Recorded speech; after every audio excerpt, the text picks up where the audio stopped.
एक बुजुर्ग फरमाते, मैंने दुआ मांगने का तरीका अपनी बीवी से सीखा। हजरत वो किस तरह? फरमाने लगे, मेरी बीवी ने ना मुझे कोई काम बताया, कुछ पैसों की जरूरत के लिए कहा, तो मैंने उसे कहा कि भाई अभी मेरे पास नहीं है, कुछ दिनों में आते हैं तो मैं दे दूंगा। औरतों की आदत होती है, वो बार बार याद कराती हैं। 2-4 दिनों के बाद फिर उसने कहा, हजरत वो मैंने कहा था कुछ पैसे, मैंने उसे कहा कि अभी मेरे पास नहीं है, कुछ दिनों में मिलते हैं तो मैं तुम्हें दे दूंगा। उसने कुछ दिनों के बाद फिर कहा, हुजूर वो मैंने कुछ पैसे कहे थे।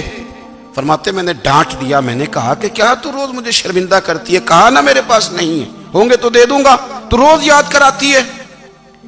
फरमाते उसने पहले तो मेरी डांट को सहा, फिर मेरे सख्त जुमलों ने उसकी आंखों में आंसू पैदा कर दिए, फिर उसने अपने आंचल में अपने उस दुख को समेटा और फिर उसने एक जुमला कहा तो मैं रो पड़ा और मुझे अपने रब से मांगने का तरीका आ गया।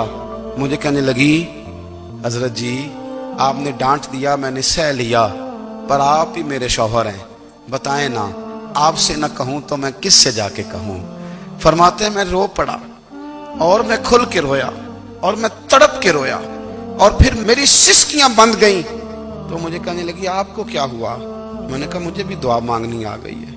जब मैं उसे कहूंगा ना, अल्लाह तू ही मेरा रब है, मैं तुझसे ना कहूं तो मैं किससे जाके कहूं, मैं क्यों किसी बंदे से सवाल करूं, मैं क्यों किसी दुनियादार से कहूं, मैं तेरे बंदों का, नेक बंदों का वसीला लेके, तेरे महबूब की गुलामी लेके तेरी बारगाह में आया, तुझसे ना मांगूं तो किससे मांगूं। समझ आ गई है, जब मैं इस रंग में मांगूंगा तो फिर रब मेरे ऊपर बड़ा ही फजल फरमाएगा।